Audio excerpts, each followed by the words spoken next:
This is a brief recollection of life in Dill in the 1960s and part of the Franks family that lived in the Middle Street area, through which Stephen Franks has recalled some of his memoirs. It has no reflection on his family members who are still alive. Stephen Franks' mother was June Franks. Her family came to live in Dill just after the war from Nottinghamshire, and they worked at Betsanger Colliery. Stephen's maternal grandparents lived in the White Cottage in Oak Street, eventually selling this to buy boot stores on King Edward Road at Sandown. This was a mate's store at the time. Born in 1957 and raised as a young'un in a cottage called Kismet on Capstan Row down the North End.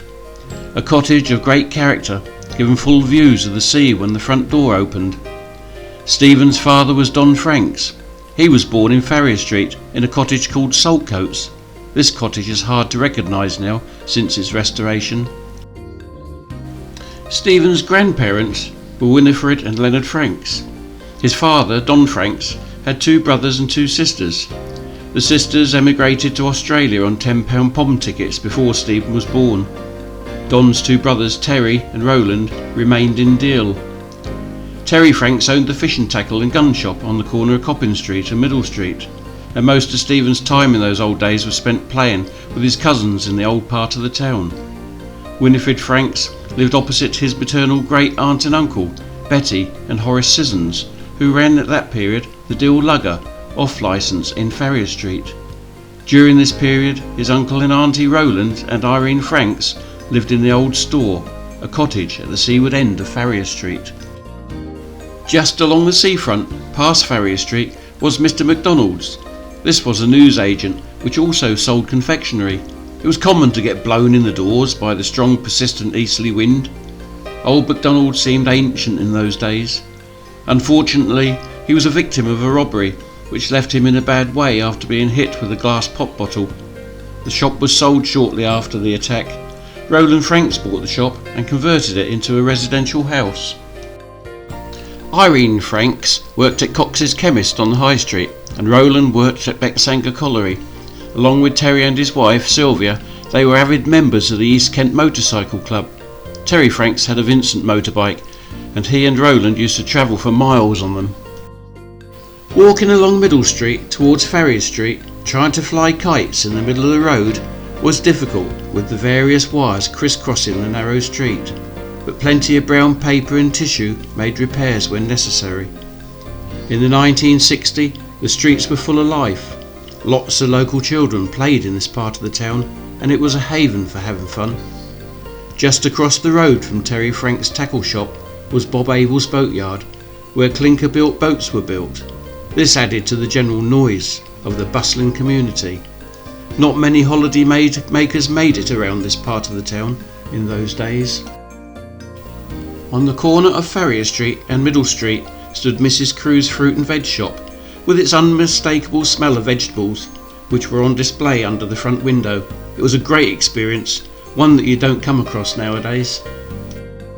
In those days, Mrs. Sitwell and her chow dog Toto lived opposite Stephen's grandmother's house in Farrier Street. The dog, although only small, was frightening when it barked. It was always a challenge to get by without disturbing it. Mrs. Sitwell was a character. She enjoyed going out in Bob Abel's boats sea fishing. It was said she used to live in Singapore before the Second World War and was captured by the Japanese and imprisoned in Changi jail.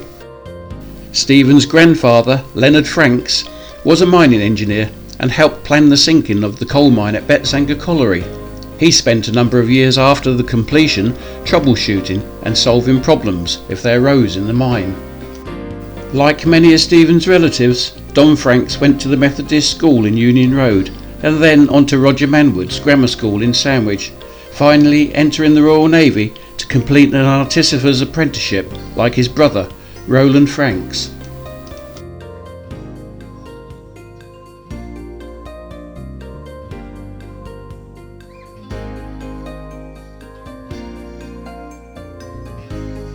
Terry Franks lived in London for a short time, which is where he met Norman Wisdom. They became very good friends. Norman used to visit Terry in Farrier Street every time he came to Dill, and they had a great time. Norman Wisdom also had a brother living in Dill, and always spoke fondly of his time and friends that he made whilst living in the town. Many of the old characters that David Scarden has mentioned in his excellent videos can never be forgotten, such as Wimpy Fishlock, Old Edgar, and of course Tommy Upton, who used to walk around with the macaw on his shoulder, though his dark blue jacket was always quite white down its back. This parrot swore like a trooper, though most of us youngsters didn't understand many of the words it said. It was an amazing sight for a youngster. Stephen Frank's parents were married in St George's Church, and he spent much of his time in the old churchyard. This was always interesting, as one of Nelson's men was buried there, also a couple of pirates, which had the skull and crossbones on their gravestone. Great for a young lad that ended up as a pirate for the rest of the day. Vince Alsop, another old Dill boatman, could be seen regular walking around the graveyard with his Labrador dog and a small monkey sitting on its back. This monkey used to jump off the dog's back and try and steal ice creams and other things from unsuspecting people. Winifred Franks said that the monkey bit her leg once, which made people very wary of it. Going with Terry and Sylvia Franks and his cousins bait digging down Sandwich Bay was such a treat.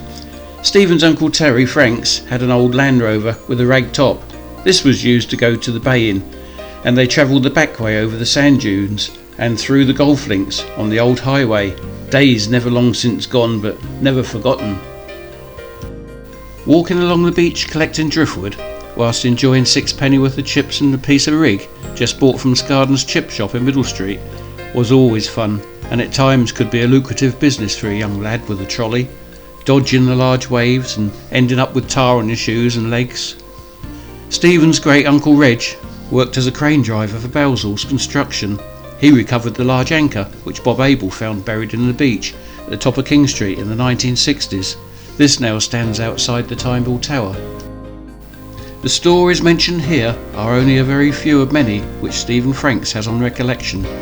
Hopefully this gives the viewer a small insight into part of Old Dill as it was, and the connections with other stories and videos of Dill Kent, showing a bigger picture and a record of a bygone age.